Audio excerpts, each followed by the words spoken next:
Nom Nom delivers fresh food with whole ingredients backed by veterinarian science. Science tells us that a dog's health starts in the bowl, so improving their diet is one of the best ways to help them live a long and happy life. Nom Nom's food is full of proteins your dog loves and the vitamins and nutrients they need to thrive. All you have to do is order, pour, and serve. Ready to make the switch to fresh? Order Nom Nom today. Go to https://trynom.com/curveball and get 50% off your first order plus free shipping. That's https://trynom.com/curveball. Plus, Nom Nom comes with a money-back guarantee. If your dog's tail isn't wagging within 30 days, Nom Nom will refund your first order.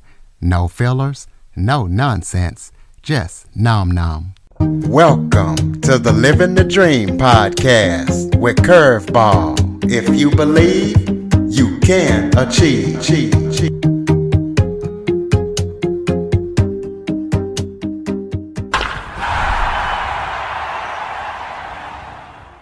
Welcome to the Living the Dream with Curveball podcast, a show where I interview guests that teach, motivate, and inspire. Today, I am joined by Dr. Juan Santos.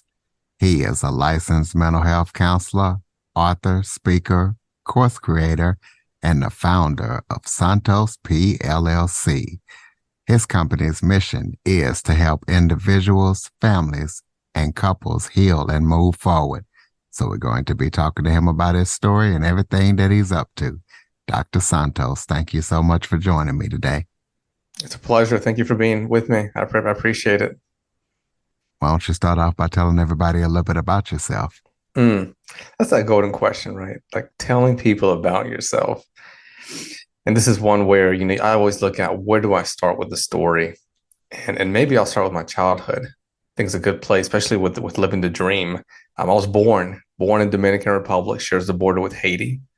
And if you're not familiar with where that's at, I'm in the U.S. So if you look at Florida, keep going down past the waters, Dominican Republic is going to be out there, small island, third world country.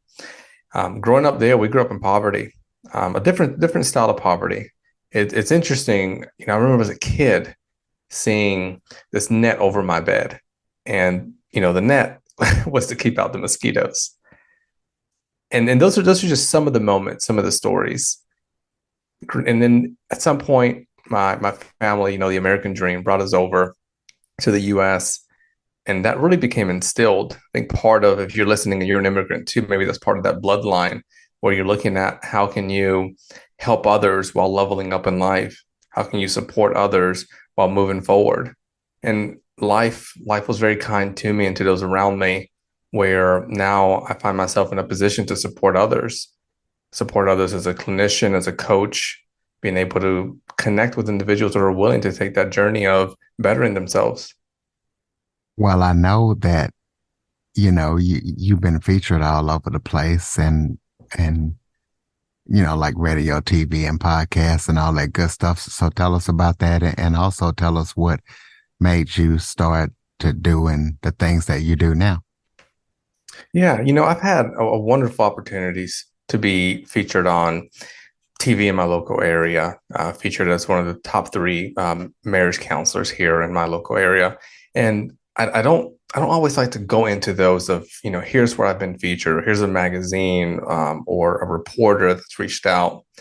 Instead, I look at those as opportunities of throwing out a ripple effect, being able to maybe show up on TV and talk about how to navigate anxiety.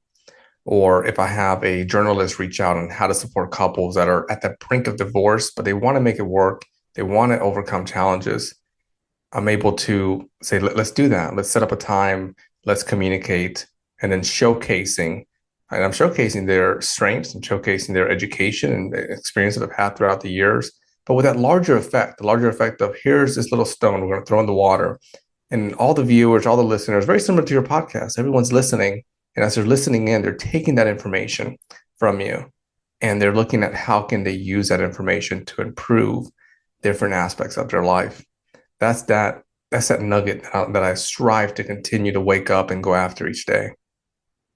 Well, speaking of couples on the brink of divorce, talk to the listeners about maybe, maybe somebody out there who an affair, was had during their relationship. So talk about how you help couples heal after having an affair. Yeah, I'd love to. Relationships is one of the key areas that I focus on when it comes to coaching. And when we look at relationships, there's of course the topic you brought up, how to heal after an affair. And within that, Curtis, there's the relationship that has these two sides. And it's you as a person being able to have this healthy relationship with the reflection in the mirror.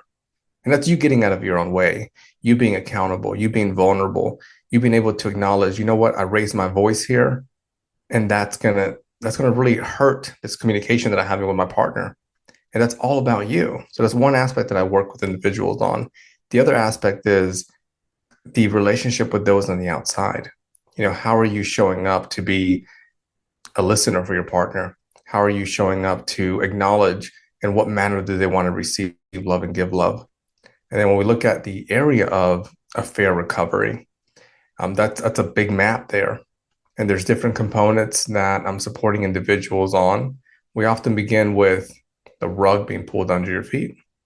If you look at one of the first experiences that takes place after an affair is, and again, you want to imagine it that way. You want to think about yourself on this rug and someone pulls it, and that's going to hurt. That's going to be pain you're going to feel. And the individuals often experience pain, suffering, sadness, numbness, anxiety, all these mixed emotions. And it's working with working with them in that heavy space to look at how can we slow things down a little bit? How can we give space to heal, to address those feelings together collectively, and then as well as individually, so that this couple is able to come together. And I'm going to quote here one of the authors that I really enjoy, the author of 7 Habits of Highly Effective People, and is thinking about the end in mind. Like, what is that end result you're wanting? And then supporting these two individuals on an individual level and on a collective level to look at that end in mind, coming together to do that work. Let's talk about another hot button topic, workplace relationships. Give us some tips on how to improve workplace relationships. Workplace relationships. Most of us, if not all of us, to some degree have had a job. And it could be a paid job, it could be a volunteer one, it could be an internship because you're a new student. So to some degree, there's going to be that mental health component taking place in a workplace. Before we even go there, let's just think about, and this is something I'm going to pull out from NAMI, an organization that focuses on mental health.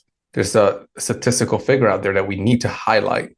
1 in 5, right? 1 in 5 adults experience a mental illness. And when you think about that, you look around, Curtis, and you're like, okay, I probably got 5 friends I've run into. I've probably been in an elevator with 5 other people. I've probably been on a plane with 5 other people. And that there's a loudness to that. That's something that we have to focus on. Then we acknowledge that in the work sector. This work sector has an environment that we're wanting to grow, wanting to use that money to level up our lives and support our loved ones, food on the table, roof over our head. We cannot skip that component that mental health impacts this area. And what I do is I work with organizations where I go into their sector and I get to know their space. I get to know their culture. What's your work culture here? Well, what would you like to see from your employees? And then we start bringing these really tough areas that are often under the table, mental health ones, we bring them to the forefront. Because the key is if an employee of an organization, if their mental health is in a positive area, they're going to perform much better. A small example of this that I do with organizations, I walk in and I give them 2 examples. I go, here's case 1. I walk in and I'm the boss here, I'm the leader here, and I walk in with my head down. And you're all looking at me, of course, because I'm coming in and my head's down. And I go all the way to my office. That's a case example 1. And I ask them, write down how you feel, right? How do you feel in that moment? You saw me, I'm the leader here, I'm the boss here, and you're writing down how that makes you feel that my head's down. And then I go case 2, and I go right back to the front door, and I walk all the way in. But this time, my head's up, my shoulders are up. I'm looking at people in the eyes. I'm smiling, I'm waving, I'm interacting, and then I make my way all the way to my office. And I ask them, I said, please write down how you feel with the second one. And that's mental health. That's within your organization. You're looking at building relationships, connection, showing that, hey, you're a person, I'm a person. You matter, I matter. Let's move forward together. Let's show vulnerability. Well, tell us about, give us some best practice tips for the married couples out there on how to have a healthy marriage. Best practice tips. Curtis, there's a good amount of these that we find online. You can get on TikTok, on Instagram. Maybe you check out a good book by Gottman, or The Five Love Languages by um, Gary Chapman. When we look at a relationship, there's certain areas that I encourage the individuals to look at. And what we do is we branch them off. We branch them off in a way of, if you've ever seen the Wizard of Oz, you got Dorothy and she's walking on this yellow brick road. So I like them to think about your yellow brick road. This is your walkway that's going to lead you all the way to those end days of your life. And you want it to be as successful as possible. So each brick represents something in your life. And we look at brick by brick. And maybe one of those bricks is that, hey, we got to talk about money. And it's often conversations that couples avoid. So then together and individually, I work with them on discussing aspects of money. Who's the saver, who's the spender? What does it look like when the bank account gets to a certain low amount? How does it make you feel? If your spouse went out and spent 20, 50,000 on a car, came back excited, how would you react? So that's one brick. And then we work on that brick to make sure it's solid and steady. And then we go to another brick. And maybe the other brick is, what's your definition of betrayal? Most of us, we look at betrayal and we think, well, betrayal is obviously cheating. You go out there and sleep with somebody. But it may not be that simple. Betrayal may be that one partner goes into the bank account, pulls out 100 grand, and they spend it on something with a great idea that maybe they want to invest in properties. And they're excited about it. But that could be betrayal.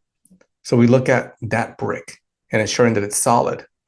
And what's interesting is there are fundamental bricks for all couples. And then there's specific bricks that are individual to the couple that I'm working with or the individual I'm working with. So there could be a cultural component to it. That making sense to you?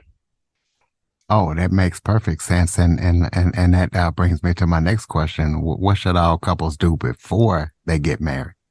Mm, that's another good question. When you look at what should I do before blank, I think that's such a pivotal question to ask yourself. What should I do before I get married? And you're thinking about it because you know that marriage is it's a big step. But not only that, if you're in the US and you're listening to this podcast and you know that here in the US, that number is scary. You roll the dice and you're like, well, damn, it's a 50% chance I may not make it. That's a large, right? That's a significant number. So it's vital for us to look at the mindset that goes behind what do I need to do, just me, before I take that leap? And what do we need to do collectively as us before we take that step? And then there's ample components that go in there. Some are collective with the couple. Again, it could be discussing maybe cultural differences. It could be roles. Maybe one person grew up in a house where they saw dad and dad did nothing in the house. He worked and he took care of the yard. That person says, well, that's my role. It seemed to work for them. It's going to work here. But their partner's like, whoa, slow down. That's a little bit different than what I saw. I saw my dad and I saw both my parents take on equal responsibility. So before you get to this pivotal place, this milestone, this really wonderful place, you look at doing that early work. And then there's the aspect of just you that has nothing to do with your partner. And this is where I engage in one-on-one coaching. And it's nice. I'll get to see individuals from everywhere, across the map, Australia, all the way in Canada. And we look at individual areas. We look at, well, what's your personality type? And maybe it's, someone sharing with me, I want to get married and, I can tell that I'm an introvert. So then we're looking at, well, maybe that means that if you go to work and then you get home and your partner's waiting for you to go do something fun, you're going to be saying, whoa, slow down. Because as an introvert, you may want to use that space after work to recover, right? To get your energy back. Whereas if your partner is an extrovert, they're going to go from one energy situation, like a party, get really excited. It's going to energize them a bit more, and they're going to go to another one. So you have these two areas, Curtis, that go into this early work. One is heavily focused on just an individual level of accountability. What is that work that you're doing? The second looks at what is the collective work that we're going to agree to do. Okay, so give us some best practice tips for self-care. You know, self-care is very important and we all need to practice it. Well said. Well said. I've met many individuals, and at some point I wrote this down. When I ask that question, I'll sit down with a coaching client and I'll ask that very question, Curtis. I'll say, tell me about your self-care practices. And they'll look at me like I'm asking them, I'm speaking in a different language. And they're like, what? Like self-care practices, what is that? And after I've noticed that year after year, I started to keep an eye on it and go, there's something here. And that's a great place to start if you're listening to this podcast, to look at what is your definition to self-care. Write down self-care, bullet point underneath. What does that mean to you? And from there, what you wanted to look at is you wanted to pull self-care into this pie chart, right? So a pie chart is exactly what you're thinking. You got a big old pie, and then it's divided into these sections. You got self-care that could be focused on physical, self-care that could be focused on emotional. Maybe you got one category that's your creative self-care. And you see where I'm going here. You got these different categories.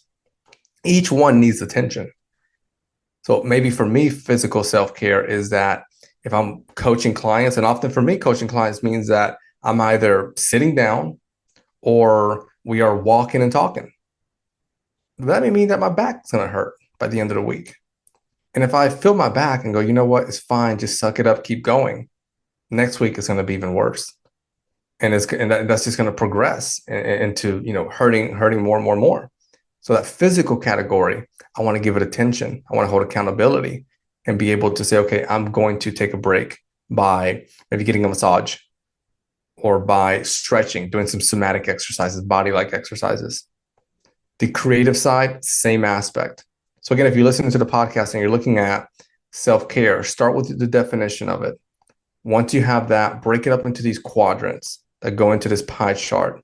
And then you're going to have categories for each component of your life. And you want it to feed each one. Think about them like a plant. The plant needs sun, it needs some soil, some good water. You feed it, it's going to grow, it's going to look beautiful, and you'll feel just like that. But when you start not paying attention to it, and you're listening to this podcast and you know exactly what that means. When you start ignoring it and avoiding it, not at first, it won't poke you at first, but you give it a couple of weeks, maybe a couple of months, and it'll start showing up in different ways. Well, what does every couples therapist want us to know? I should go around and ask that question. What does every couples therapist want us to know? I'll speak more from my end as a licensed therapist that works with couples, as a coach where I work with couples here in the US, international as well. If you're listening as you're listening and you're looking at, here's what I'd like for couples to know is I'd like for you to know that there's work that can be done. And the work often extends beyond the knowledge that we hold. So many of us, we fall into this category that we build a relationship and we build it with the best skills that we have. I think it was Maya Angelou that said, we do the best we can with the skills and knowledge that we have. So that part makes sense. And then from there, our culture impacts it. Our microsystem, which is like the immediate environment around you, that impacts how you show up, not just in your marriage or intimate relationship, but all relationships with others and with yourself. So when I look at, and when I'm sharing this with you, and I'm echoing it, there's work that can be done. It literally means that looking at what systems do you have in your life? Are you reading self-help books? Are you working with a coach? Are you bringing in individuals and systems into your life that know maybe 10% more than you do? But that 10% is going to get you to that next step that you wanted to get to. And maybe that could be recovering from an affair. Maybe that could be that you want a job promotion. Maybe that means that you just opened up a business, but things aren't going well.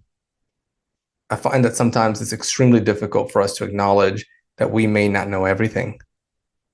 And there's like this humbleness to it, that when you accept that, And when you bring in help, you start to you start to really enjoy that process. Maybe not right away, but once you see that fruit grow and grow into this nice apple tree, you start to enjoy it.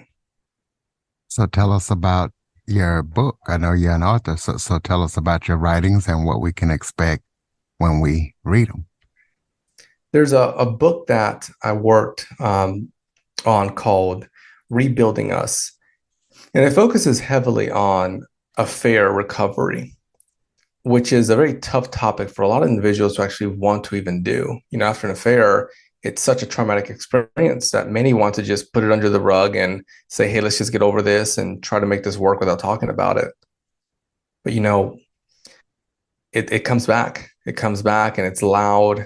And it not only hurts the relationship, but it tends to hurt the individual's life. So what the book does, and this I learned from the clients that I worked with. After working with them for a while, I started to hear this message of, we both need accountability. Like we both need a system to go off of. So with the book, you have these phases that take you through an affair recovery. And there's parts for each partner. So they're both held accountable. There's two people, right? That's part of that affair. And they go in together to this book. So it's a mixture of a literature book that you're reading and gaining education, as well as a workbook that you're engaging in exercises. And as you go through the phases, the goal, of course, is to heal and to recover. And you're coming out stronger. And I do want to share this right away. By no means, and this could cause book sales to go down, but I honor integrity. By no means is that a fix it or this will get you this perfect solution that you're looking for. What it is, it's a tool. It's a tool just like any other tool in your life. I believe in it. I've worked very hard on it. I've had many coaching clients that I've worked with that have gone through it and found it successful. It's a tool, and a tool you can utilize. It may level you up a couple of points. And then maybe after that, you may want something a little more intensive. And that happens at times where I'll have coaching clients that go through the book. And then next thing you know, they're reaching out to me because they're wanting direct coaching access. So that can take place too. Or tell us about any current or upcoming projects that you're working on that people need to know about. Current and upcoming projects. Well, I have something for your audience. And this goes into the current upcoming projects. I noticed that a lot of individuals may not be ready for that step of direct access to work with a coach, work with this professional. So they may be looking for something more behind the scenes. And throughout the years, I've had this school, if you will, that I've created that has different courses that focus on mental health growth and transformation in your life. There's courses in there that go into helping couples after an affair. There's courses that speak on what to do when you're struggling with anxiety. You're going to see a lot of those courses in that school. For your audience, I'm going to give them a discount code. All they have to put in there is Living the Dream, all caps, and you'll be able to see that discount. It's nice because sometimes it's a bit scary, right? It's a bit difficult to go and put yourself in that space, and you may not be ready. So you start with these courses, and you'll see that they're going to be tools that are going to move you forward. And then if you find, hey, this is working, that may be enough. That may solve the exact issue that you're struggling with. And then if you find that, you know what, I still want a little bit more, then there's that next step where you can engage in coaching. Okay, throw out your contact info so everybody can keep up with everything that you're up to, and also close us out with some final thoughts. Maybe if it was something that I forgot to touch on that you would like to talk about, any final thoughts you have for the listener. I appreciate that, Curtis. You can reach me. Best place is at my website, Juan B. Santos. That is JUAN, B as in boy, SANTOS.com. On the website, you're going to see all the ways to communicate with me, whether it's courses or if you're wanting direct access to coaching. There's an application process, and I'll be very honest with you. I do not work with everyone because I don't want you to go in the wrong direction. So this application process allows you to come in and say, hey, here's where I'm at. Here's some past experiences I've gone through. And then from my end, I'm able to look at that and review it to see if we're a good fit. Once again, I do not want anyone that I work with to find themselves in a situation where it's not a good fit. I want you to find that fit that's going to move you forward and propel your life. If there's a closing thought, and I appreciate you, Curtis, presenting that. I think it's really wonderful for your audience, and a lot of gratitude from my end. Closing thought that I'd want to share is giving yourself time, and I mean this in all ways, giving yourself time each day to, it's maybe a little bit of odd exercise, but I think you'll find it really beneficial. You confront the mirror, and I mean that in all ways. You get in front of the mirror, and while in front of the mirror, you could practice two different items. One is you find something to show gratitude for, and it could be directly to you, like I'm grateful for these hands that I have, or it could be I'm grateful for the people that have supported me in life. Maybe name them out. And the second one is you look at growth. What's something you could do that day that can propel you forward? So the second one could be, today I'm going to smile at 5 strangers. Today I'm going to play 10 extra minutes with my kids. Today I'm going to tell my partner blank positives. And that practice each and every day, it hits these 2 core areas of your life. Give it 7 days, and you'll start to see this really wonderful effect. It's a practice that I give majority of the individuals that I work with. It's free, right? You just need that mirror. You need you. It takes like 30 seconds, maybe less. And it connects heavily to mental health, to developing a strong mindset. That's my 2 cents, Curtis. All right, ladies and gentlemen, those 2 cents are priceless. Juan B. Santos, please be sure to check him out. Follow, rate, review, share this episode to as many people as possible. If you know somebody that might need Juan's service, have them to get on the website, check it out, pick up that book. If you have any guests or suggestion topics, cjackson102 at cox.net is the place to send them. As always, thank you for listening. And Dr. Santos, thank you for joining us today and sharing your expertise. Thank you, Curtis. Much appreciated. For more information on the Living the Dream podcast, visit www.djcurveball.com. Until next time, stay focused on living the dream.